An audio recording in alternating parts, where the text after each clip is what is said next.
आज्ञा भई अकाल की तबे चलायो पंथ। सब सिखन को हुक्म है गुरु मान्यो ग्रंथ। गुरु प्यारे साध संगत जीओ, अज असी धन धन श्री गुरु ग्रंथ साहिब सच्चे पातशाह जी का गुरता गद्दी दिवस मनाउण लई ऑडियो विजुअल रही इकट्ठा होए हाँ। आओ साहिबां दी फतेह नाल सांझ पा के गुरु ग्रंथ साहिब सच्चे पातशाह जी के इतिहासक पक्षां बारे कुछ सांझ सांझी करिए। आखो जी वाहिगुरू जी का खालसा, वाहिगुरू जी की फतेह। श्री गुरु ग्रंथ साहिब सच्चे पातशाह जी जिन्हां दा संपादन गुरु अर्जन साहिब सच्चे पातशाह जी ने अपने कर कमलों के नाल कीता। रूहानियत के नाल मनुखी मनां नूं रोशन करने लई लबालब भरिया पिया है। गुरु ग्रंथ साहिब सच्चे पातशाह जी की जो बाणी है, ਉਹਦਾ जो इतिहास है बाणी इकट्ठा करने का, वो असी संखेप दे विच समझना है। गुरु ग्रंथ साहिब सच्चे पातशाह जी जो होंद विच नहीं सन आए तो सब तो पहला गुरु नानक सच्चे पातशाह जी जो अपने मुखार बिंद तो गुरबाणी उचारते सन उसनूं वो लिख लेंदे सन, ਜਾਂ ਉਹਨਾਂ ਦੇ जो निकटवर्ती सन सिख वो बाणी नूं अपने पास लिख के रख लेंदे सन। और गुरु नानक साहिब सच्चे पातशाह जी जिथे भी गए ने और उत्थे उन्हां दे नाल भाई मरदाना जी हमेशा संग रहे ने, नाल रहे ने। और भाई मरदाना जी जो रबाब दे उत्ते कीर्तन करया करते सन, रबाब बड़े सोहणे वजाया करते सन, ते गुरु नानक साहिब सच्चे पातशाह जी अपने मुखार बिंद तो गुरबाणी उचारिया करते सन। जो रब्बी इल्हाम, जो रब्बी पैगाम वाहिगुरू वालों उन्हां नूं हुंदा सी, वो गुरु नानक साहिब जी अपने मुखार बिंद तो उचारते सन, उन्होंने गाते सन। बहुत सारे लोगों नूं उस समय गुरु नानक साहिब सच्चे पातशाह जी ने उस रब्बी बाणी जो धुरों दरगाहों परमात्मा वालों गुरु नानक साहिब जी के उत्ते उतरती सीगी, वो उन्होंने लोगों नूं सुनाई, उन्होंने हिरदियां नूं ठारिया ते लोगों विच उस समय जो कर्मकांड सन, जो वो पखंड वहम भरम ते राजनीतिक तौर पर जो वो लुटे जा रहे सन, गुरु नानक साहिब सच्चे पातशाह जी उन्होंने उसके बारे सुचेत करते सन।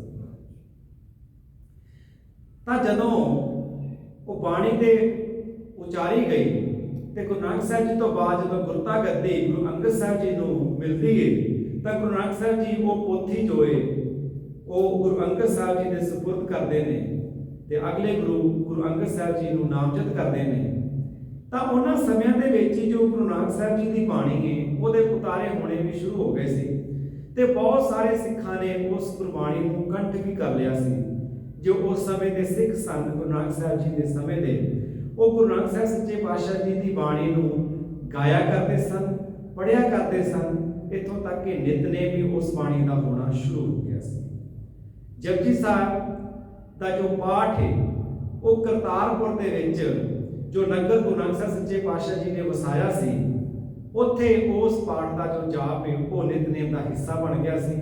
सवेरे जपजी साहब गाया जाता सी, सामां नूं गुरु नानक साहिब जी के सोधर वाले शब्द जिहड़े सन वो पढ़े जाते सन, ते रात नूं जो सोहिला साहब की बाणी है जो गुरु नानक साहिब जी के शब्द ने उन्हां दा उचारण सिख अपनी नितनेम की मर्यादा दे विच करते सन। इत्थों तक कि कई सिखां ने आसा की वार जो सीगी, आसा के शब्द वार दे विच जो शब्द आउंदे ने गुरु नानक साहिब जी के, उन्हां पौड़ियां नूं भी कंठ कीता होया सी ते वो गुरु नानक साहिब जी की इस मिठी ते रूह नूं ठंड वरताउण वाली बाणी नूं गाया करते सन, पढ़िया करते सन। समा बीतदा गया ते गुरता गद्दी जो है गुरु अंगद साहिब जी तो बाद जदों गुरु अमरदास जी के कोल पहुंची तो वो जो पोथी गुरु नानक साहिब जी तो गुरु अंगद साहिब जी के कोल आई सी ਤੇ ਗੁਰੂ ਅੰਗਦ ਸਾਹਿਬ ਜੀ ਨੇ ਜੋ ਆਪਣੇ ਸ਼ਲੋਕ ਉਚਾਰਨ ਕੀਤੇ ਤਾਂ ਉਹ ਪੋਥੀ ਉਹਨਾਂ ਨੇ ਫਿਰ ਗੁਰੂ ਅਮਰਦਾਸ ਜੀ ਨੂੰ ਦੇ ਦਿੱਤੀ। ਗੁਰੂ ਅਮਰਦਾਸ ਸੱਚੇ ਪਾਤਸ਼ਾਹ ਜੀ ਨੇ, ਜਿਨ੍ਹਾਂ ਨੇ ਕਿ ਆਪਣਾ ਜੋ ਪ੍ਰਚਾਰ ਦਾ ਕੇਂਦਰ ਹੈ ਉਹ ਗੋਇੰਦਵਾਲ ਸਾਹਿਬ ਸਥਾਪਿਤ ਕੀਤਾ ਸੀ, ਔਰ ਗੁਰੂ ਅੰਗਦ ਸਾਹਿਬ ਜੀ ਖਡੂਰ ਸਾਹਿਬ ਦੇ ਵਿੱਚ ਆਪਣਾ ਪ੍ਰਚਾਰ ਜੋ ਹੈ ਉਹ ਸਿੱਖਾਂ ਦੇ ਵਿੱਚ ਕਰਿਆ ਕਰਦੇ ਸਨ। ਤੇ ਗੁਰੂ ਅਮਰਦਾਸ ਸੱਚੇ ਪਾਤਸ਼ਾਹ ਜੀ ਨੇ ਉਸ ਸਮੇਂ ਦੇ ਜੋ ਕਰਮਕਾਂਡ ਸਨ, ਜੋ ਬੁਰਾਈਆਂ ਸਨ ਸਮਾਜ ਵਿੱਚ, ਉਹਨਾਂ ਨੂੰ ਦੂਰ ਕਰਨ ਦਾ ਬਹੁਤ ਯਤਨ ਕੀਤਾ। ਤੇ ਗੁਰੂ ਅਮਰਦਾਸ ਸੱਚੇ ਪਾਤਸ਼ਾਹ ਜੀ ਨੇ ਵੀ ਆਪਣੀ ਬਾਣੀ ਦਾ ਜੋ ਸੰਗ੍ਰਹਿ ਹੈ ਉਹ ਰਚਿਆ। ਜਿਵੇਂ ਕਿ ਗੁਰੂ ਨਾਨਕ ਸਾਹਿਬ ਸੱਚੇ ਪਾਤਸ਼ਾਹ ਜੀ ਨੇ 19 ਰਾਗਾਂ ਦੇ ਵਿੱਚ ਜੋ ਬਾਣੀ ਹੈ ਉਹ ਉਚਾਰਨ ਕੀਤੀ ਹੈ, ਤੇ ਗੁਰੂ ਅਮਰਦਾਸ ਸੱਚੇ ਪਾਤਸ਼ਾਹ ਜੀ ਨੇ 17 ਰਾਗਾਂ ਨੂੰ ਆਪਣੀ ਬਾਣੀ ਦੇ ਲਈ ਵਰਤਿਆ ਹੈ। ਗੁਰੂ ਅਮਰਦਾਸ ਸੱਚੇ ਪਾਤਸ਼ਾਹ ਜੀ ਦੇ ਸ਼ਬਦ ਗੁਰੂ ਨਾਨਕ ਸਾਹਿਬ ਜੀ ਦਾ ਅਨੁਸਰਣ ਕਰਦੇ ਨੇ। ਜਿਵੇਂ ਗੁਰੂ ਨਾਨਕ ਸਾਹਿਬ ਸੱਚੇ ਪਾਤਸ਼ਾਹ ਜੀ ਨੇ ਜੋ ਸਿਧਾਂਤ ਸਿੱਖਾਂ ਦੇ ਸਾਹਮਣੇ ਰੱਖ ਦਿੱਤੇ ਸਨ, ਜੋ ਇੱਕ ਫਲਸਫਾ ਉਹਨਾਂ ਨੇ ਸਿੱਖਾਂ ਨੂੰ ਦੇ ਦਿੱਤਾ ਸੀ, ਸਮਝ ਲਓ ਕਿ ਬਾਕੀ ਗੁਰੂ ਸਾਹਿਬਾਨ ਉਸ ਫਲਸਫੇ ਨੂੰ ਲੋਕਾਂ ਤੱਕ ਪਹੁੰਚਾ ਰਹੇ ਨੇ, ਉਹਦੀ ਵਿਆਖਿਆ ਕਰ ਰਹੇ ਨੇ, ਲੋਕਾਂ ਨੂੰ ਸਮਝਾ ਰਹੇ ਨੇ। ਤੇ ਉਹ ਗਿਆਨ ਹੈ ਜੋ ਗੁਰੂ ਨਾਨਕ ਸਾਹਿਬ ਜੀ ਦਾ, ਉਹ ਗਿਆਨ ਨੂੰ ਉਹ ਹਰ ਘਰ ਦੇ ਵਿੱਚ, ਹਰ ਹਿਰਦੇ ਦੇ ਤੱਕ ਉਹ ਲੈ ਕੇ ਗਏ ਨੇ। ਔਰ ਗੁਰੂ ਨਾਨਕ ਸਾਹਿਬ ਜੀ ਨੇ ਤਾਂ ਇੱਥੋਂ ਤੱਕ ਕੀਤਾ ਕਿ ਜੋ ਉਸ ਸਮੇਂ ਦੇ ਵਿੱਚ ਪੁਰਾਣੇ ਬੋਲੀ ਸੀ, ਜਿਹਦੇ ਵਿੱਚ ਕਿ ਬਾਣੀ ਉਚਾਰਨ ਕੀਤੀ ਗਈ ਸੀ, ਉਸ ਦੇ ਨਾਲ ਨਾਲ ਉਹਨਾਂ ਨੇ ਅੱਖਰਾਂ ਨੂੰ ਵੀ, ਲਿਪੀ ਨੂੰ ਵੀ ਸੁਧਾਰਿਆ। ਜੋ ਗੁਰਮੁਖੀ ਲਿਪੀ ਦਾ ਜੋ ਅਸੀਂ ਰੂਪ ਅੱਜ ਦੇਖਦੇ ਹਾਂ, ਇਹ ਪਹਿਲਾਂ ਇਸ ਤਰ੍ਹਾਂ ਦਾ ਨਹੀਂ ਸੀਗਾ। ਇਹਨੂੰ ਜਿਹੜੀ ਸੋਹਣੀ ਸ਼ਕਲ ਦਿੱਤੀ ਹੈ, ਜੋ ਸ਼ੇਪ ਦਿੱਤੀ ਹੈ, ਜੋ ਇਹ ਬਣਤਰ ਹੈ, ਇਹ ਸਾਰੀ ਬਣਤਰ ਗੁਰੂ ਅੰਗਦ ਸਾਹਿਬ ਜੀ ਨੇ ਆਪ ਤਿਆਰ ਕੀਤੀ ਹੈ। ਖਡੂਰ ਵਿਖੇ ਹੀ ਉਹਨਾਂ ਨੇ ਬਹੁਤ ਸਾਰੇ ਬਾਲਕਾਂ ਨੂੰ, ਜਾਂ ਜਿਹੜੇ ਲੋਕ ਪੰਜਾਬੀ ਗੁਰਮੁਖੀ ਤੋਂ ਜਾਣੂ ਨਹੀਂ ਸਨ, ਉੱਥੇ ਉਹ ਉਹਨਾਂ ਨੂੰ ਬਾਲ ਬੋਧ ਦਿਆ ਕਰਦੇ ਸਨ, ਗਿਆਨ ਦਿਆ ਕਰਦੇ ਸਨ, ਲਿਪੀ ਸਿਖਾਈ ਗਈ, ਉਹਨਾਂ ਨੂੰ ਭਾਸ਼ਾ ਸਿਖਾਈ ਗਈ, ਤਾਂ ਕਿ ਉਹ ਇਹਦੇ ਵਿੱਚ ਪਰਪੱਕ ਹੋ ਜਾਣ। ਤੇ ਇਹ ਜੋ ਇਹਦਾ ਸਿਹਰਾ ਜੋ ਹੈ ਉਹ ਗੁਰੂ ਅੰਗਦ ਸਾਹਿਬ ਜੀ ਨੂੰ ਜਾਂਦਾ ਹੈ। ਉਹ ਜੋ ਗੁਰੂ ਗ੍ਰੰਥ ਸਾਹਿਬ ਸੱਚੇ ਪਾਤਸ਼ਾਹ ਜੀ ਨੇ, ਇਹਨਾਂ ਦੀ ਬਾਣੀ ਗੁਰਮੁਖੀ ਲਿਪੀ ਦੇ ਵਿੱਚ ਜੋ ਹੈ ਉਹ ਲਿਖੀ ਗਈ ਹੈ। ਬੇਸ਼ੱਕ ਗੁਰੂ ਗ੍ਰੰਥ ਸਾਹਿਬ ਜੀ ਦੇ ਵਿੱਚ ਸਾਰੀਆਂ ਹੀ ਭਾਸ਼ਾਵਾਂ ਦਾ ਜੋ ਹੈ ਉਹ ਜ਼ਿਕਰ ਹੋਇਆ ਹੈ। ਬਹੁਤ ਸਾਰੀਆਂ ਭਾਸ਼ਾਵਾਂ ਗੁਰੂ ਗ੍ਰੰਥ ਸਾਹਿਬ ਜੀ ਦੇ ਵਿੱਚ ਆ ਗਈਆਂ ਨੇ ਜੋ ਹਿੰਦੁਸਤਾਨੀ ਨੇ। ਜਿਵੇਂ ਕਿ ਗੁਰੂ ਸਾਹਿਬ ਜਿਸ ਵੀ ਪ੍ਰਾਂਤ ਵਿੱਚ ਜਾਂਦੇ ਸਨ, ਉੱਥੋਂ ਦੀ ਲਿਪੀ। ਫਿਰ ਜੋ ਭਗਤ ਸਾਹਿਬਾਨ ਨੇ ਉਹ ਵੱਖ-ਵੱਖ ਪ੍ਰਾਂਤਾਂ ਨਾਲ ਸੰਬੰਧਿਤ ਨੇ, ਕੋਈ ਬੰਗਾਲ ਤੋਂ ਹੈ, ਕੋਈ ਯੂਪੀ ਤੋਂ ਹੈ, ਕੋਈ ਰਾਜਸਥਾਨ ਤੋਂ ਹੈ, ਕੋਈ ਮਹਾਰਾਸ਼ਟਰ ਤੋਂ ਹੈ। ਉਹ ਸਾਰੇ ਹਿੰਦੁਸਤਾਨ ਤੋਂ ਹੋਣ ਕਰਕੇ ਉਹਨਾਂ ਦੀ ਭਾਸ਼ਾ ਦੇ ਵਿੱਚ ਜੋ ਉਹਨਾਂ ਦੀ ਸਥਾਨਿਕ ਬੋਲੀ ਦੇ ਜੋ ਸ਼ਬਦ ਨੇ ਉਹ ਵੀ ਆ ਗਏ ਨੇ, ਪਰ ਲਿਪੀ ਉਹਦੀ ਗੁਰਮੁਖੀ ਹੈ, ਪਰ ਬੋਲੀ ਜੋ ਹੈ, ਜੋ ਭਾਸ਼ਾ ਹੈ, ਉਹ ਪ੍ਰਾਂਤਿਕ ਵੀ ਹੈ। ਤੇ ਬਹੁਤ ਸਾਰੀਆਂ ਭਾਸ਼ਾਵਾਂ ਜਿਹਦੇ ਵਿੱਚ ਕਿ ਪੰਜਾਬੀ ਦੀਆਂ ਉਪ ਭਾਸ਼ਾਵਾਂ, ਉਹਦੇ ਵਿੱਚ ਪੋਠੋਹਾਰੀ ਵੀ ਹੈ, ਉਹਦੇ ਵਿੱਚ ਮਾਝੀ ਵੀ ਹੈ, ਉਹਦੇ ਵਿੱਚ ਦੁਆਬੀ ਵੀ ਹੈ, ਤੇ ਉਹਦੇ ਵਿੱਚ ਫਿਰ ਜਿਹੜੀਆਂ ਭਾਸ਼ਾਵਾਂ ਨੇ ਗੁਜਰਾਤੀ ਹੈ, ਬੰਗਾਲੀ ਹੈ, ਫਿਰ ਮਰਾਠੀ ਹੈ, ਉਹ ਸ਼ਬਦ ਵਿੱਚ ਆਉਂਦੇ ਨੇ। ਤੇ ਇਸ ਤੋਂ ਇਲਾਵਾ ਜੋ ਵਿਦੇਸ਼ੀ ਹਮਲਾਵਰ ਸਾਡੇ ਦੇਸ਼ ਵਿੱਚ ਆ ਕੇ ਵਸ ਗਏ ਸਨ, ਉਹ ਹਮਲਾਵਰ ਵੀ ਆਪਣੇ ਨਾਲ ਆਪਣੇ ਦੇਸ਼ ਦੀ ਜੋ ਭਾਸ਼ਾ ਹੈ ਉਹ ਲੈ ਕੇ ਆਏ ਸਨ, ਜਿਹਦੇ ਵਿੱਚ ਫਾਰਸੀ, ਅਰਬੀ, ਤੇ ਫਿਰ ਉਹ ਇੱਕ ਉਰਦੂ ਭਾਸ਼ਾ ਜੋ ਨਵੀਂ ਤਿਆਰ ਹੋਈ ਸੀ ਹਿੰਦੁਸਤਾਨ ਦੇ ਵਿੱਚ, ਉਸ ਭਾਸ਼ਾਵਾਂ ਦੇ ਜੋ ਸ਼ਬਦ ਨੇ ਉਹ ਵੀ ਸਾਨੂੰ ਗੁਰੂ ਗ੍ਰੰਥ ਸਾਹਿਬ ਜੀ ਵਿੱਚੋਂ ਮਿਲ ਜਾਂਦੇ ਨੇ। ਸੋ ਮੇਰੇ ਕਹਿਣ ਦਾ ਮਤਲਬ ਕਿ ਗੁਰੂ ਅੰਗਦ ਸਾਹਿਬ ਸੱਚੇ ਪਾਤਸ਼ਾਹ ਜੀ ਨੇ ਖਡੂਰ ਸਾਹਿਬ ਵਿਖੇ ਇੱਕ ਬੜੀ ਸੋਹਣੀ ਪਾਠਸ਼ਾਲਾ ਬਣਾਈ ਹੋਈ ਸੀ, ਜਿਹਦੇ ਵਿੱਚ ਬੇਸ਼ੱਕ ਸਰੀਰਕ ਤੌਰ ਤੇ ਸਿੱਖਾਂ ਨੂੰ ਰਿਸ਼ਟ-ਪੁਸ਼ਟ ਰੱਖਣ ਵਾਸਤੇ, ਤੰਦਰੁਸਤ ਰੱਖਣ ਵਾਸਤੇ ਮਲ ਅਖਾੜੇ ਵੀ ਤਿਆਰ ਕੀਤੇ ਗਏ ਸਨ, ਉਹਨਾਂ ਦੀਆਂ ਕੁਸ਼ਤੀਆਂ ਵੀ ਹੁੰਦੀਆਂ ਸਨ, ਤੇ ਇਸੇ ਤਰ੍ਹਾਂ ਉਹਨਾਂ ਦੇ ਮਨ ਨੂੰ ਰੋਸ਼ਨ ਕਰਨ ਵਾਸਤੇ, ਉਹਨਾਂ ਦੇ ਦਿਮਾਗ ਵਿੱਚ ਗਿਆਨ ਭਰਨ ਵਾਸਤੇ, ਉਹਨਾਂ ਦਾ ਰੱਬ ਨਾਲ ਪਿਆਰ ਪੈਦਾ ਕਰਨ ਵਾਸਤੇ ਗੁਰੂ ਅੰਗਦ ਸਾਹਿਬ ਜੀ ਨੇ ਸਿੱਖਾਂ ਨੂੰ ਬਾਣੀ ਦੇ ਨਾਲ ਤੇ ਆਪਣੀ ਭਾਸ਼ਾ ਦੇ ਨਾਲ ਵੀ ਜੋੜਿਆ। ਤੇ ਉਹ ਲਿਪੀ ਦੇ ਜੋ ਨਵੇਂ ਸ਼ਬਦ ਉਹਨਾਂ ਨੇ ਆਯਾਦ ਕੀਤੇ, ਜਿਨ੍ਹਾਂ ਨੂੰ ਅਸੀਂ ਅੱਜ 35 ਅੱਖਰੀ ਕਹਿੰਦੇ ਆ, ਇਹ ਗੁਰੂ ਅੰਗਦ ਸਾਹਿਬ ਸੱਚੇ ਪਾਤਸ਼ਾਹ ਜੀ ਦੀ ਦੇਣ ਸੀ। ਤੇ ਗੁਰੂ ਗ੍ਰੰਥ ਸਾਹਿਬ ਜੀ ਦਾ ਸਾਰਾ ਜੋ ਬੰਧਾਨ ਹੈ, ਜੋ ਗੁਰੂ ਗ੍ਰੰਥ ਸਾਹਿਬ ਜੀ ਦੀ ਜੋ ਪੋਥੀ ਰਚੀ ਗਈ ਹੈ, ਬੰਨੀ ਗਈ ਹੈ, ਉਹ ਇਸ ਲਿਪੀ ਦੇ ਵਿੱਚ, ਭਾਵ ਕਿ ਗੁਰਮੁਖੀ ਦੇ ਵਿੱਚ, ਪੰਜਾਬੀ ਦੇ ਵਿੱਚ ਉਹ ਲਿਖੀ ਗਈ ਹੈ। ਤੇ ਭਾਸ਼ਾਵਾਂ ਇਹਦੇ ਵਿੱਚ 14 ਦੇ ਕਰੀਬ ਸਾਨੂੰ ਮਿਲ ਜਾਂਦੀਆਂ। ਫਿਰ ਗੁਰੂ ਅਮਰਦਾਸ ਸੱਚੇ ਪਾਤਸ਼ਾਹ ਜੀ ਨੇ ਜੋ ਆਪਣੀ ਬਾਣੀ ਹੈ, ਜੋ ਬਾਣੀ ਦਾ ਸੰਗ੍ਰਹਿ ਰਚਿਆ, ਤੇ ਉਸ ਬਾਣੀ ਦੇ ਸੰਗ੍ਰਹਿ ਨੂੰ ਗੁਰੂ ਰਾਮਦਾਸ ਸੱਚੇ ਪਾਤਸ਼ਾਹ ਜੀ ਨੂੰ ਜਦੋਂ ਗੁਰਤਾ ਦੀ ਬਖਸ਼ਿਸ਼ ਕੀਤੀ ਗਈ, ਤੇ ਉਹ ਸਾਰੀ ਪੋਥੀ ਜੋ ਹੈ ਉਹ ਉਹਨਾਂ ਦੇ ਕੋਲ ਆ ਜਾਂਦੀ ਹੈ। ਹੁਣ ਕਈ ਇਤਿਹਾਸਕਾਰ ਇਹ ਵੀ ਲਿਖਦੇ ਨੇ ਕਿ ਜਿਵੇਂ ਗੁਰੂ ਨਾਨਕ ਸਾਹਿਬ ਸੱਚੇ ਪਾਤਸ਼ਾਹ ਜੀ ਬਹੁਤ ਸਾਰੇ ਦੇਸ਼ਾਂ ਦੇ ਵਿੱਚ ਘੁੰਮੇ ਨੇ, ਬਹੁਤ ਸਾਰੇ ਪ੍ਰਾਂਤਾਂ ਦੇ ਵਿੱਚ ਗਏ ਨੇ, ਪੂਰੇ ਹਿੰਦੁਸਤਾਨ ਦਾ ਉਹਨਾਂ ਨੇ ਭਰਮਣ ਕੀਤਾ ਹੈ। ਤੇ ਜਦੋਂ ਉਹ ਇਹ ਭਰਮਣ ਕਰ ਰਹੇ ਨੇ, ਉਹ ਦੇਸ਼ ਵਿਦੇਸ਼ ਵਿੱਚ ਘੁੰਮ ਰਹੇ ਨੇ, ਤੇ ਜਿੱਥੇ ਵੀ ਉਹ ਜਾਂਦੇ ਨੇ, ਜਦੋਂ ਉਹਨਾਂ ਨੂੰ ਉੱਥੋਂ ਕਿਸੇ ਭਗਤ ਦੇ ਬਾਰੇ ਪਤਾ ਲੱਗਦਾ ਹੈ ਤਾਂ ਉਸ ਭਗਤ ਦੇ ਨਾਲ ਗੋਸ਼ਟੀ ਜ਼ਰੂਰ ਹੁੰਦੀ ਹੈ, ਵਿਚਾਰ ਚਰਚਾ ਹੁੰਦੀ ਹੈ। ਜਾਂ ਜੇ ਉਹ ਭਗਤ, ਉਹ ਗੁਰਮੁਖ ਪਿਆਰਾ ਜੇ ਉਹ ਸੰਸਾਰ ਵਿੱਚ ਨਹੀਂ ਹੈ ਤਾਂ ਜੋ ਵੀ ਉਸਦੇ ਡੇਰੇ ਨੂੰ, ਉਸਦੀ ਗੱਦੀ ਨੂੰ ਸੰਭਾਲ ਰਿਹਾ ਹੈ, ਗੁਰੂ ਨਾਨਕ ਸਾਹਿਬ ਜੀ ਉਸ ਨਾਲ ਵਿਚਾਰ ਚਰਚਾ ਕਰਦੇ ਨੇ। ਤਾਂ ਉੱਥੋਂ ਹੀ ਫਿਰ ਉਹਨਾਂ ਦੀ ਜੋ ਬਾਣੀ ਹੈ, ਜਿਸ ਵੀ ਭਗਤ ਦੀ, ਚਾਹੇ ਉਹ ਕਬੀਰ ਜੀ ਨੇ, ਚਾਹੇ ਉਹ ਭਗਤ ਫਰੀਦ ਜੀ ਨੇ, ਗੁਰੂ ਨਾਨਕ ਸਾਹਿਬ ਜੀ ਆਪਣੇ ਕੋਲ ਉਹ ਉਤਾਰਾ ਲੈ ਲੈਂਦੇ ਨੇ। ਇਸ ਤਰ੍ਹਾਂ ਗੁਰੂ ਨਾਨਕ ਸਾਹਿਬ ਜੀ ਦੇ ਕੋਲ ਵੀ ਬਾਣੀ ਜੋ ਭਗਤਾਂ ਦੀ ਉਹ ਇਕੱਤਰ ਹੋ ਗਈ ਸੀ, ਤੇ ਜਦੋਂ ਉਹ ਗੁਰਤਾ ਗੱਦੀ ਦੂਜੇ ਗੁਰੂ ਨੂੰ ਦਿੰਦੇ ਨੇ ਤਾਂ ਉਹ ਬਾਣੀ ਉਵੇਂ ਹੀ ਫਿਰ ਦੂਜੇ ਗੁਰੂ ਕੋਲ ਪਹੁੰਚ ਜਾਂਦੀ ਹੈ, ਤੇ ਦੂਜੇ ਤੋਂ ਤੀਜੇ ਕੋਲ, ਤੇ ਤੀਜੇ ਤੋਂ ਚੌਥੇ ਕੋਲ। ਹੁਣ ਗੁਰੂ ਰਾਮਦਾਸ ਸੱਚੇ ਪਾਤਸ਼ਾਹ ਜੀ ਜਦੋਂ ਗੁਰਤਾ ਗੱਦੀ ਤੇ ਬੈਠੇ ਨੇ ਤਾਂ ਗੁਰੂ ਅਮਰਦਾਸ ਜੀ ਨੇ ਉਹ ਸਾਰਾ ਜੋ ਗੁਰਬਾਣੀ ਦਾ ਸੰਗ੍ਰਹਿ ਹੈ ਉਹ ਗੁਰੂ ਰਾਮਦਾਸ ਜੀ ਨੂੰ ਦੇ ਦਿੱਤਾ। ਗੁਰੂ ਰਾਮਦਾਸ ਸੱਚੇ ਪਾਤਸ਼ਾਹ ਜੀ ਦੇ ਜੋ ਬੋਲ ਨੇ ਗੁਰਬਾਣੀ ਵਿੱਚ ਉਹ ਸਾਨੂੰ ਮਿਲਦੇ ਨੇ, ਬੜੇ ਮਿੱਠੇ ਨੇ, ਬੜੇ ਰਸਦਾਇਕ ਨੇ, ਤੇ ਗੁਰੂ ਰਾਮਦਾਸ ਜੀ ਨੇ 30 ਰਾਗਾਂ ਦੀ ਜੋ ਵਰਤੋਂ ਹੈ ਉਹ ਗੁਰਬਾਣੀ ਉਚਾਰਨ ਵੇਲੇ ਕੀਤੀ। ਉਹਨਾਂ ਦੀ ਬਾਣੀ 30 ਰਾਗਾਂ ਦੇ ਅਧੀਨ। ਫਿਰ ਜਦੋਂ ਗੁਰੂ ਰਾਮਦਾਸ ਸੱਚੇ ਪਾਤਸ਼ਾਹ ਜੀ ਨੇ ਗੁਰਤਾ ਗੱਦੀ ਆਪਣੇ ਸਭ ਤੋਂ ਛੋਟੇ ਸਪੁੱਤਰ ਗੁਰੂ ਅਰਜਨ ਸਾਹਿਬ ਸੱਚੇ ਪਾਤਸ਼ਾਹ ਜੀ ਨੂੰ ਦਿੱਤੀ, ਤਾਂ ਉਹ ਗੁਰਤਾ ਦਾ ਜੋ ਖਜ਼ਾਨਾ ਹੈ, ਉਹ ਜੋ ਬਾਣੀ ਦਾ ਖਜ਼ਾਨਾ ਹੈ, ਬਾਣੀ ਗੁਰੂ ਰਾਮਦਾਸ ਜੀ ਕੋਲ ਹੈ। ਬੇਸ਼ੱਕ ਉਹ ਭਗਤਾਂ ਦੀ ਵੀ ਹੈ ਔਰ ਪਹਿਲੇ ਗੁਰੂਆਂ ਦੀ ਵੀ ਹੈ। ਇਸ ਤਰ੍ਹਾਂ ਉਹ ਸਾਰੀ ਬਾਣੀ ਗੁਰੂ ਅਰਜਨ ਸਾਹਿਬ ਸੱਚੇ ਪਾਤਸ਼ਾਹ ਜੀ ਦੇ ਕੋਲ ਆ ਜਾਂਦੀ ਹੈ। ਹੁਣ ਗੁਰੂ ਅਰਜਨ ਸਾਹਿਬ ਸੱਚੇ ਪਾਤਸ਼ਾਹ ਜੀ ਗੁਰਤਾ ਗੱਦੀ ਤੇ ਬੈਠੇ ਨੇ, ਪਰ ਉਹਨਾਂ ਦੇ ਵੱਡੇ ਭਰਾ ਨੇ ਪ੍ਰਿਥੀ ਚੰਦ ਜੀ, ਉਹ ਇਸ ਗੱਲੋਂ ਬੜੇ ਨਾਰਾਜ਼ ਨੇ ਕਿ ਉਹਨਾਂ ਨੂੰ ਗੁਰਤਾ ਗੱਦੀ ਨਹੀਂ ਮਿਲੀ। ਉਹ ਆਪਣਾ ਅਧਿਕਾਰ ਸਮਝਦੇ ਸਨ। ਉਹ ਅਧਿਕਾਰ ਕਿਉਂ ਸਮਝਦੇ ਸਨ? ਕਿਉਂਕਿ ਉਹ ਵੱਡੇ ਸਨ ਤੇ ਉਹ ਸੋਚਦੇ ਸੀ ਕਿ ਜੋ ਗੁਰਤਾ ਦੀ ਗੱਦੀ ਹੈ ਉਹ ਮੈਨੂੰ ਮਿਲੇਗੀ। ਪਰ ਇਤਿਹਾਸ ਗਵਾਹ ਹੈ ਗੁਰੂ ਨਾਨਕ ਦੇ ਘਰ ਵਿੱਚ ਸਿਰਫ ਤੇ ਸਿਰਫ ਗੁਣਾਂ ਨੂੰ ਪਹਿਲ ਦਿੱਤੀ ਗਈ ਹੈ। ਉੱਥੇ ਰਿਸ਼ਤੇ, ਉੱਥੇ ਉੱਚਾ, ਉੱਥੇ ਵੱਡਾ, ਉੱਥੇ ਛੋਟੀ ਉਮਰ, ਵੱਡੀ ਉਮਰ, ਇਹ ਮਾਇਨੇ ਨਹੀਂ ਰੱਖਦੀ। ਜੇ ਇੱਕ ਗੁਰੂ ਛੋਟੀ ਉਮਰ ਦਾ ਹੈ ਤੇ ਦੂਜਾ ਗੁਰੂ ਵਡੇਰੀ ਉਮਰ ਦਾ ਹੈ। ਗੁਰੂ ਅਮਰਦਾਸ ਜਦੋਂ ਗੁਰਤਾ ਗੱਦੀ ਤੇ ਬੈਠਦੇ ਨੇ ਤਾਂ ਉਹ 75 ਸਾਲ ਦੇ ਨੇ, ਪਰ ਜਦੋਂ ਗੁਰੂ ਹਰਿਕ੍ਰਿਸ਼ਨ ਸਾਹਿਬ ਸੱਚੇ ਪਾਤਸ਼ਾਹ ਜੀ ਗੁਰਤਾ ਗੱਦੀ ਤੇ ਬੈਠੇ ਨੇ ਤਾਂ ਉਹਨਾਂ ਦੀ ਜੋ ਉਮਰ ਹੈ ਉਹ ਬਹੁਤ ਛੋਟੀ ਹੈ। 8 ਸਾਲ ਦੇ ਨੇ ਗੁਰੂ ਹਰਿਕ੍ਰਿਸ਼ਨ ਸਾਹਿਬ ਸੱਚੇ ਪਾਤਸ਼ਾਹ। ਸੋ ਇਸ ਤਰੀਕੇ ਦੇ ਨਾਲ ਇੱਥੇ ਉਮਰ, ਰਿਸ਼ਤੇ, ਇੱਥੇ ਜਾਤ, ਕੁੱਲ, ਨਸਲ, ਇੱਥੇ ਕੋਈ ਚੀਜ਼ ਮਾਇਨੇ ਨਹੀਂ ਰੱਖਦੀ। ਗੁਰੂ ਨਾਨਕ ਦੇ ਘਰ ਵਿੱਚ ਗੁਣਾਂ ਨੂੰ ਪਹਿਲ ਦਿੱਤੀ ਜਾਂਦੀ ਹੈ।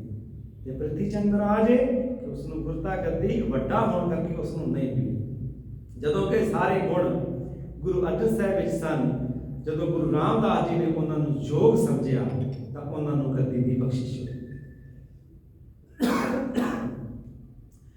ਪ੍ਰਿਥੀ ਚੰਦ ਨੇ ਵਿਰੋਧ ਵਿੱਚ ਆ ਕੇ ਬਹੁਤ ਸਾਰਾ ਜੋ ਗੁਰੂ ਘਰ ਦਾ ਨੁਕਸਾਨ ਹੈ ਉਹ ਕਰਨਾ ਸ਼ੁਰੂ ਕੀਤਾ।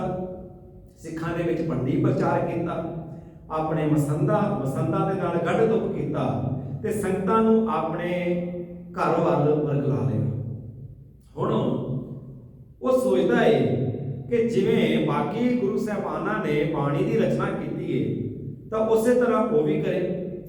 ਤਾਂ ਉਸ ਦਾ ਪ੍ਰਿਥੀ ਚੰਦ ਦਾ ਪੁੱਤਰ ਸੀ ਮਿਹਰਬਾਨ ਗੁਰੂ ਅਰਜਨ ਸਾਹਿਬ ਸੱਚੇ ਪਾਤਸ਼ਾਹ ਜੀ ਦੇ ਬੜੇ ਕਰੀਬ ਸਨ, ਕਿਉਂਕਿ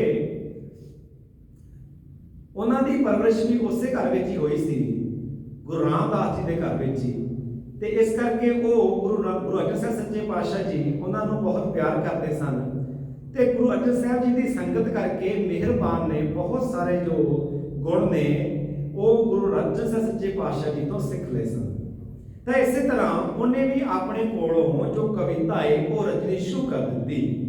ਪਰ ਜਦੋਂ ਉਹ ਕਵਿਤਾ ਲਿਖ ਰਚੀ ਤਾਂ ਉਹਦੇ ਉੱਤੇ ਜੋ ਭੋਗ ਹੈ, ਜੋ ਸ਼ਬਦ ਦਾ ਆਖਰੀ ਬੰਦ ਹੈ ਜਾਂ ਸ਼ਲੋਕ ਹੈ, ਉਹ ਗੁਰੂ ਨਾਨਕ ਦੀ ਮੋਹਰ ਨਾਲ ਉਹਨੇ ਲਿਖਣਾ ਸ਼ੁਰੂ ਕਰ ਦਿੱਤਾ, ਨਾਨਕ ਨਾਮ ਛਾਪਣਾ ਸ਼ੁਰੂ ਕਰ ਦਿੱਤਾ।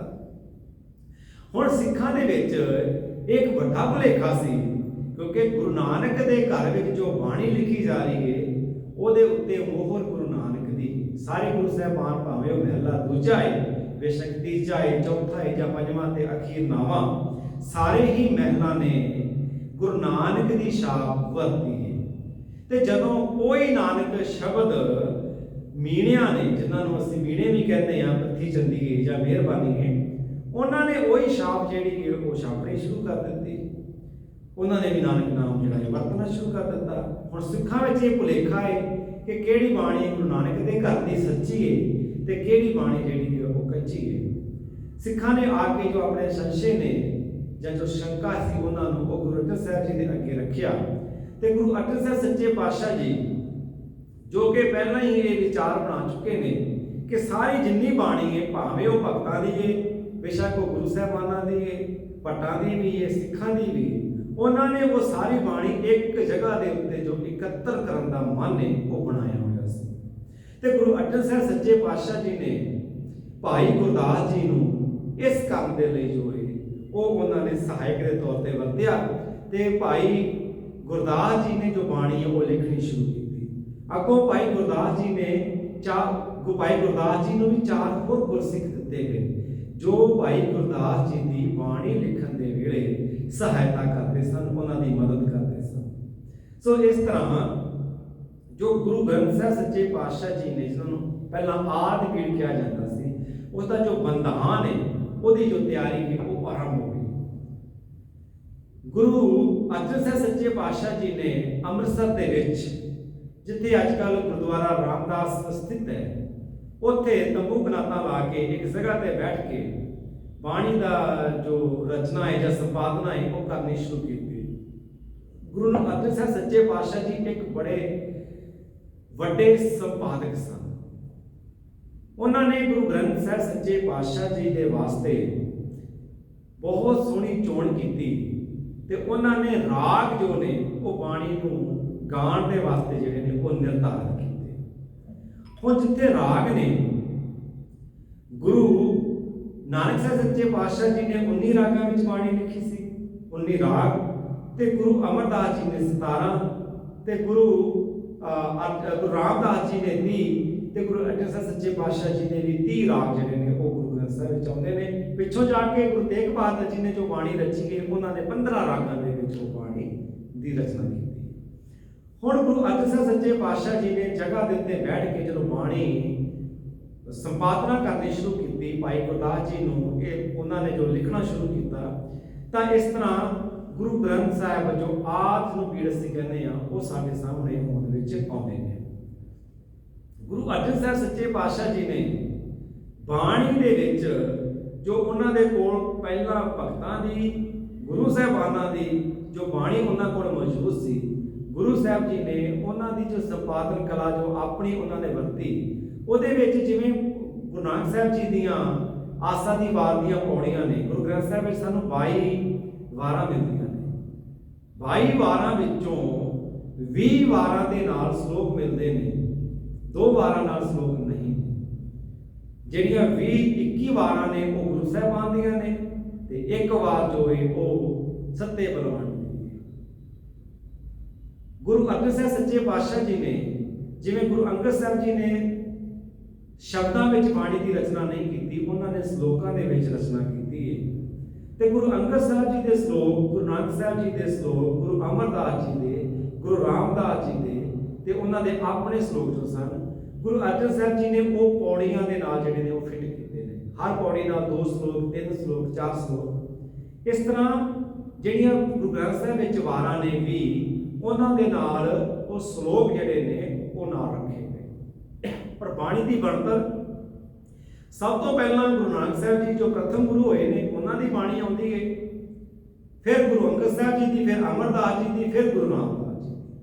ਔਰ ਇੱਕ ਚੀਜ਼ ਹੋਰ ਧਿਆਨ ਰੱਖਣ ਵਾਲੀ ਹੈ, ਉਹ ਜੋ ਕਾਵਿ ਰੂਪ ਨੇ ਗੁਰਬਾਣੀ ਦੇ ਵਿੱਚ, ਜਿਨ੍ਹਾਂ ਦੇ ਵਿੱਚ ਸ਼ਬਦ ਵੀ ਨੇ, ਸ਼ਲੋਕ ਵੀ ਨੇ, ਫਿਰ ਅਸ਼ਟਪਦੀਆਂ ਨੇ, ਸੋਹਣੇ ਨੇ, ਤਾਂ ਉਹਨਾਂ ਨੇ ਗੁਰੂ ਨਾਨਕ ਸਾਹਿਬ, ਗੁਰੂ ਅਰਜਨ ਸਾਹਿਬ ਜੀ ਨੇ ਸਭ ਤੋਂ ਪਹਿਲਾਂ ਜੋ ਪਹਿਲ ਹੈ ਉਹ ਸ਼ਬਦਾਂ ਨੂੰ ਦਿੱਤੀ ਹੈ।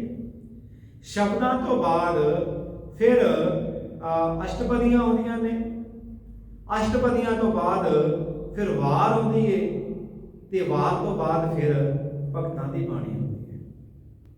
ਜਦੋਂ ਵੀ ਕੋਈ ਰਾਗ ਸ਼ੁਰੂ ਹੁੰਦਾ ਹੈ सब तो पहला शब्द, फिर अष्टपदियां, फिर वार ते लास्ट विच भगतां दी बाणी। और जो बाणीकार ने उन्हां विचों सब तो पहला जो प्रथम दर्जा है वो गुरु नानक साहब जी दिता गया है। अगर किसी राग विच गुरु नानक साहब जी की बाणी उन्होंने नहीं उच्चारण की, क्योंकि उन्होंने 17 रागां विच बाणी, तो उस तो बाद फिर वो गुरु अमरदास जी के कोल उन्होंने शब्द आने शुरू हो जाएंगे, क्योंकि गुरु अंगद साहब जी ने शब्द नहीं रचे, उन्होंने श्लोक ने, तो श्लोक वारां में आउंदे ने और वारां राग के अखीर में आउंदियां ने, भगत बाणी तो पहला ते बाकी शब्दां तो बाद वारां आउंदियां ने। ते इस तरीके दे नाल गुरु अंगद साहब जी की बाणी ना आके गुरु अमरदास जी की बाणी आ जाती है। तो फिर जे उस विच गुरु नानक साहब जी के फिर अष्टपदियां ने, तो वो फिर अमरदास जी तो बाद जो अष्टपदियां शुरू होंदियां ने, पहले गुरु नानक साहब जी दियां, फिर गुरु अंगद साहब जी दियां, फिर गुरु अमरदास जी दियां, ते लास्ट फिर गुरु रामदास जी दियां। सो इस तरीके नाल ये बाणी की अंदरूनी बनतर है। और ये बनतर गुरु अंगद साहब जी, गुरु अर्जन साहब सच्चे पातशाह जी ने अमृतसर में बैठ के रामदास वाली जगह के उत्ते जो गुरुद्वारा सुशोभित है, उत्थे गुरु अर्जन साहब सच्चे पातशाह जी ने ये स्वरूप तैयार किए हैं। तो इस तरह उन्होंने पूरी प्लैनिंग के नाल बड़े सोहने तरीके के नाल गुरु ग्रंथ साहब जी की जो रचना है वो की। फिर जो गुरु नानक साहब जी के शब्द, गुरुआं के शब्द खत्म होंगे ने, तो उस तो बाद हर राग के अखीर में भगत बाणी होती है। अगर किसी राग में भगत बाणी नहीं होएगी तो फिर गुरुआं की बाणी तो समाप्ति हो जाती है। नहीं तो अदरवाइज जदों भी भगतां की बाणी शुरू होती है वो गुरुआं की बाणी तो बाद में शुरू होती है। सो ये रागां की बनतर है, रागां की तरतीब है। और इस तरह ही जो अंदर श्लोक, दोहरे, छंद, फिर अष्टपदियां, सोहले, तो ये सारे जी छंद की जी चाल है वो गुरु ग्रंथ साहब जी के सानू मिल जाती है। गुरु अर्जन साहब सच्चे पातशाह जी ने जदों ये बीड़ तैयार की, बीड़ तैयार हो गई, तो इसका जो पहला प्रकाश है वो हरिमंदिर साहब के अंदर जो किया गया, तो वो दृश्य बड़ा दिल को मोह लैण वाला सी। गुरु ग्रंथ साहब जी की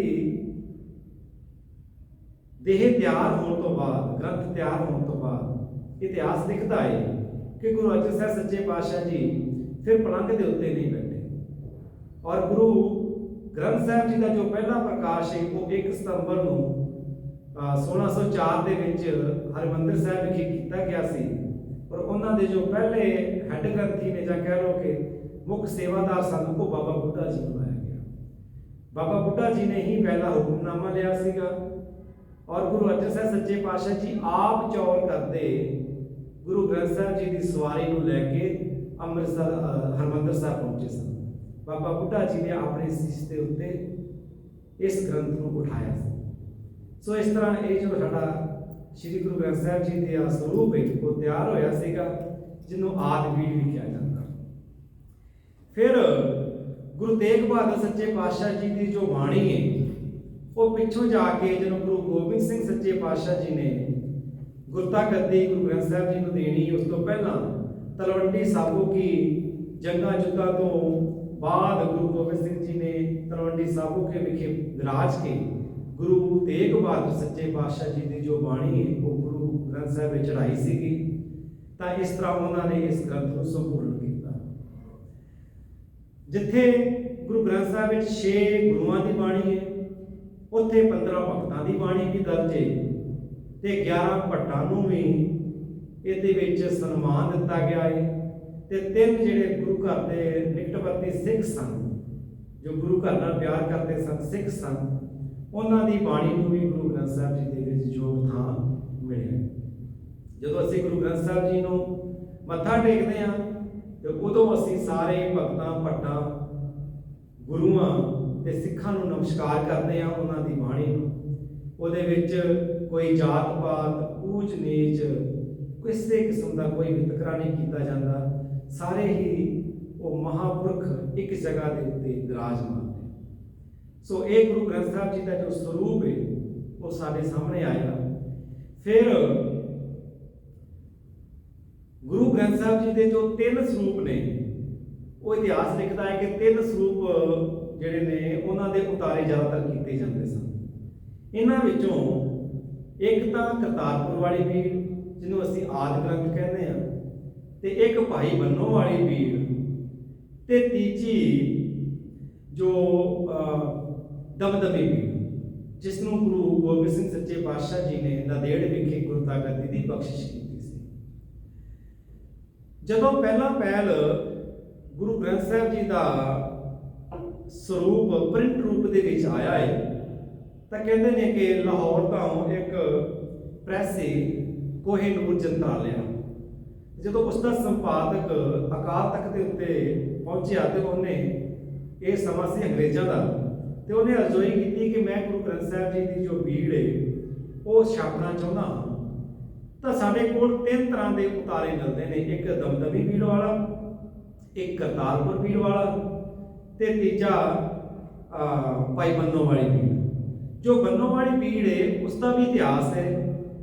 ਬੰਨੋ ਵਾਲੀ ਭੀੜ ਜਦੋਂ ਗੁਰੂ ਅਰਜਨ ਸਾਹਿਬ ਸੱਚੇ ਪਾਤਸ਼ਾਹ ਜੀ ਨੇ ਭੀੜ ਬੰਨ੍ਹ ਲਈ ਸੀ, ਭੀੜ ਤਿਆਰ ਕਰ ਲਈ ਸੀ, ਲਿਖੀ ਗਈ ਸੀ ਬਾਣੀ ਸਾਰੀ, ਤਾਂ ਉਹਨੇ ਗੁਰੂ ਸਾਹਿਬ ਜੀ ਨੂੰ ਬੇਨਤੀ ਕੀਤੀ ਕਿ ਮੈਂ ਇਸ ਦਾ ਲਾਹੌਰ ਤੋਂ ਜਾ ਕੇ ਜੋ ਹੈ ਉਹ ਜਿਲਦ ਬਣਾਣੀ ਹੈ।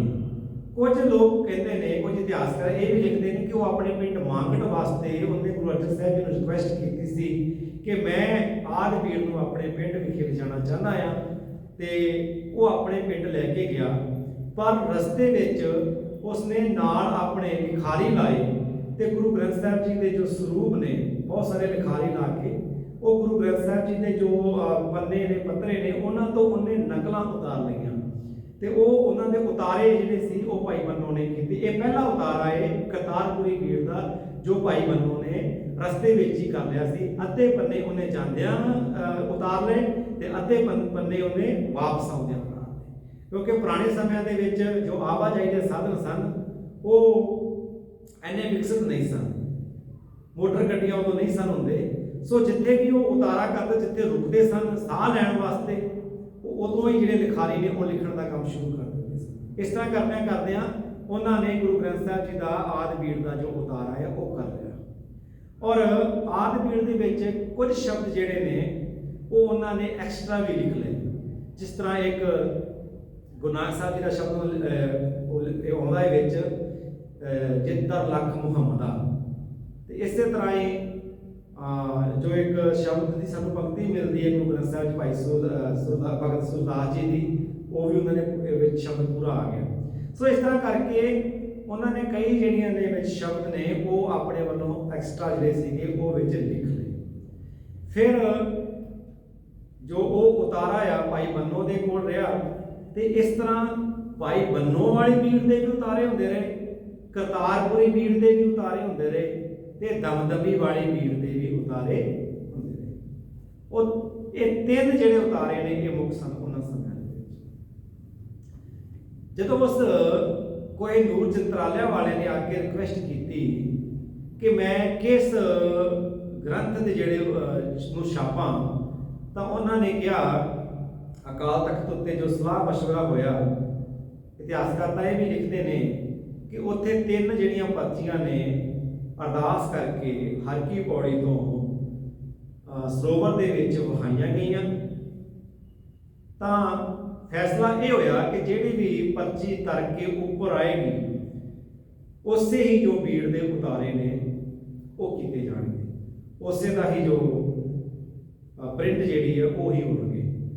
ਤਾਂ ਕਹਿੰਦੇ ਨੇ ਕਿ ਉਹ 3 ਪਰਚੀਆਂ ਇੱਕ ਵਾਰੀ ਤਾਂ ਪਾਣੀ ਵਿੱਚ ਡੁੱਬ ਗਈਆਂ, ਪਰ 2 ਘੰਟੇ ਵੇਟ ਕਰਨ ਤੋਂ ਬਾਅਦ ਇੱਕ ਪਰਚੀ ਜੋ ਤਰ ਕੇ ਉੱਪਰ ਆਈ ਤੇ ਉਹਦੇ ਉੱਤੇ ਦਮਦਮੀ ਵਾਲੀ ਭੀੜ ਦਾ ਨਾਮ ਲਿਖਿਆ ਹੋਇਆ ਸੀ। ਯਾਨੀ ਕਿ 3 ਪਰਚੀਆਂ 3 ਹੀ ਗ੍ਰੰਥਾਂ ਦੇ ਨਾਮ ਦੇ ਲਿਖ ਕੇ ਪਾਈਆਂ ਗਈਆਂ ਸਨ, ਤੇ ਦਮਦਮੀ ਭੀੜ ਵਾਲੀ ਜੋ ਪਰਚੀ ਹੈ ਉਹ ਤਰ ਕੇ ਉੱਪਰ ਆਈ ਸੀ। ਇਸ ਕਰਕੇ ਔਰ ਦੂਜਾ ਇਹ ਵੀ ਹੈ ਕਿ ਜੋ ਗੁਰਤਾ ਗੱਦੀ ਦੀ ਜੋ ਬਖਸ਼ਿਸ਼ ਹੈ ਉਹ ਦਮਦਮੀ ਵਾਲੀ ਭੀੜ ਨੂੰ ਹੋਈ ਸੀ। ਜੇ ਦੂਸਰਾ ਪੱਖ ਵੀ ਵੇਖਿਆ ਜਾਏ ਤਾਂ ਕਿਉਂਕਿ ਜੋ ਆਪਣਾ ਜੋ ਕਰਤਾਰਪੁਰ ਵਾਲੀ ਭੀੜ ਸੀ, ਜਿਸ ਨੂੰ ਉਹ ਤਾਂ ਉਸ ਸਮੇਂ ਹੀ ਉਹਨਾਂ ਦੇ ਕੋਲ ਪਹੁੰਚ ਗਈ ਸੀਗੀ, ਮੀਡੀਆ ਦੇ ਕੋਲ, ਤਾਂ ਜੋ ਦੂਜੀ ਬੀੜ ਸੀਗੀ ਦਮਦਮੀ ਬੀੜ, ਜੋ ਗੁਰੂ ਗੋਬਿੰਦ ਸਿੰਘ ਜੀ ਨੇ ਆਪ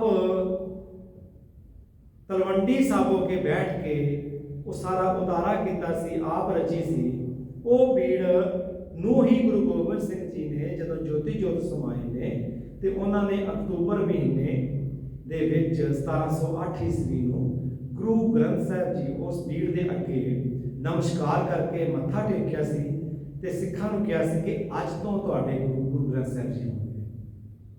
ਆਗਿਆ ਭਈ ਅਕਾਲ ਕੀ ਤਬੇ ਚਲਾਇਓ ਪੰਥ, ਸਭ ਸਿੱਖਣ ਕੋ ਹੁਕਮ ਹੈ ਗੁਰੂ ਮਾਨਿਓ ਗ੍ਰੰਥ। ਕਿ ਹੁਣ ਅੱਜ ਤੋਂ ਤੁਹਾਡਾ ਜੋ ਗੁਰੂ ਹੈ ਉਹ ਗ੍ਰੰਥ ਸਾਹਿਬ ਜੀ ਹੋਣਗੇ। ਉਹਨਾਂ ਨੇ ਦੇਹਧਾਰੀ ਜੋ ਪਰੰਪਰਾ ਚੱਲਦੀ ਆ ਰਹੀ ਸੀ 10 ਗੁਰੂਆਂ ਤੋਂ, ਉਸ ਪਰੰਪਰਾ ਨੂੰ ਖਤਮ ਕਰਕੇ ਗੁਰੂ ਗ੍ਰੰਥ ਸਾਹਿਬ ਜੀ ਨੂੰ ਸੰਪੂਰਨ ਮੰਨ ਕੇ, ਕਿਉਂਕਿ ਉਹਦੇ ਵਿੱਚ ਹੀ ਜੋ ਜੋਤ ਹੈ, ਜੋ ਆਤਮਿਕ ਗਿਆਨ ਸੀਗਾ ਗੁਰੂਆਂ ਦਾ, ਉਹ ਸਾਰਾ ਗੁਰੂ ਗ੍ਰੰਥ ਸਾਹਿਬ ਦੇ ਵਿੱਚ ਭਰਿਆ ਜਾ ਚੁੱਕਾ ਸੀ। ਤੇ ਗੁਰੂ ਗੋਬਿੰਦ ਸਿੰਘ ਜੀ ਨੇ ਫਿਰ ਇੱਕ ਨਵੀਂ ਪਰੰਪਰਾ ਸ਼ੁਰੂ ਕੀਤੀ ਸੀ ਤੇ ਗੁਰੂ ਗ੍ਰੰਥ ਸਾਹਿਬ ਜੀ ਨੂੰ ਗੁਰਤਾ ਗੱਦੀ ਦੀ ਜੋ ਬਖਸ਼ਿਸ਼ ਦਿੱਤੀ ਸੀ। ਤੇ ਸਿੱਖਾਂ ਨੇ ਫਿਰ ਫੈਸਲਾ ਕੀਤਾ ਅਕਾਲ ਤਖਤ ਤੋਂ ਕਿ ਜੋ ਛਾਪੇ ਹੋਣੇ ਨੇ, ਜੋ ਪ੍ਰਿੰਟ ਹੋਣੇ ਨੇ, ਜੋ ਬੀੜਾਂ ਛਾਪੀਆਂ ਜਾਣੀਆਂ ਨੇ ਫਿਊਚਰ ਵਾਸਤੇ, ਤਾਂ ਉਹ ਸਾਰੀਆਂ ਬੀੜਾਂ ਜਿਹੜੀਆਂ ਨੇ ਉਹ ਦਮਦਮੀ ਵਾਲੀ ਬੀੜ ਦੀਆਂ ਹੀ ਛਾਪੀਆਂ ਜਾਣਗੀਆਂ।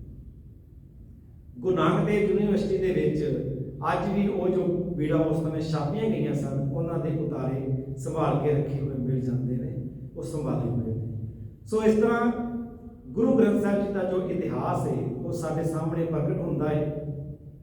ਗੁਰੂ ਨਾਨਕ ਸਾਹਿਬ ਸੱਚੇ ਪਾਤਸ਼ਾਹ ਤੋਂ ਲੈ ਕੇ ਗੁਰੂ ਗੋਬਿੰਦ ਸਿੰਘ ਸਾਹਿਬ ਸੱਚੇ ਪਾਤਸ਼ਾਹ ਜੀ ਤੱਕ ਇਹ ਇੱਕ ਲੜੀ ਸੀ ਜੋ ਚੱਲੀ, ਜੋ ਵੱਖ-ਵੱਖ ਸਮੇਂ ਦੇ ਉੱਤੇ ਵੱਖ-ਵੱਖ ਗੁਰੂ ਸਾਹਿਬਾਨਾਂ ਨੇ ਆਪਣੇ ਵੱਲੋਂ ਜੋ ਪਰਮਾਤਮਾ ਦੀ ਬਖਸ਼ਿਸ਼ ਉਹਨਾਂ ਉੱਤੇ ਹੋਈ, ਉਹਨੂੰ ਆਪਣੇ ਬੋਲਾਂ ਦੇ ਰਾਹੀਂ ਜੋ ਹੈ ਉਹ ਪ੍ਰਗਟ ਕੀਤਾ। ਉਹ ਭਗਤਾਂ ਦੇ ਰੂਪ ਵਿੱਚ ਵੀ ਸੀ, ਉਹ ਭੱਟਾਂ ਦੇ ਰੂਪ ਵਿੱਚ ਵੀ ਸੀ, ਉਹ ਗੁਰਸਿੱਖਾਂ ਦੇ ਰੂਪ ਵਿੱਚ ਵੀ ਸੀ। ਸੋ ਇਸ ਤਰ੍ਹਾਂ 4 ਕੈਟਾਗਰੀ ਦੇ ਵਿੱਚ ਗੁਰੂ ਸਾਹਿਬਾਨ, ਭੱਟ ਸਾਹਿਬਾਨ, ਭਗਤ ਸਾਹਿਬਾਨ ਤੇ ਗੁਰਸਿੱਖ, ਇਹਨਾਂ ਨੇ ਜੋ ਬਾਣੀ ਦਾ ਸੰਗ੍ਰਹਿ ਸਾਨੂੰ ਦਿੱਤਾ ਉਹ ਅੱਜ ਸਾਡੇ ਸਾਹਮਣੇ ਹੈ। ਔਰ ਗੁਰੂ ਗੋਬਿੰਦ ਸਿੰਘ ਜੀ ਨੇ ਹਮੇਸ਼ਾ ਵਾਸਤੇ ਜੋ ਗੁਰਤਾ ਗੱਦੀ ਹੈ ਉਹ ਗੁਰੂ ਗ੍ਰੰਥ ਸਾਹਿਬ ਜੀ ਨੂੰ ਦੇ ਦਿੱਤੀ।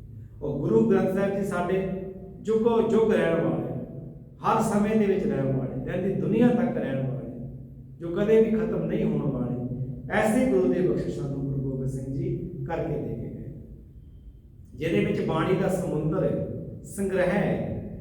ਉਹ ਸਦੀਆਂ ਤੋਂ ਗੁਰਬਾਣੀ ਸਾਡੇ ਮਨਾਂ ਨੂੰ ਰੁਸ਼ਨਾਉਂਦੀ ਆ ਰਹੀ ਹੈ।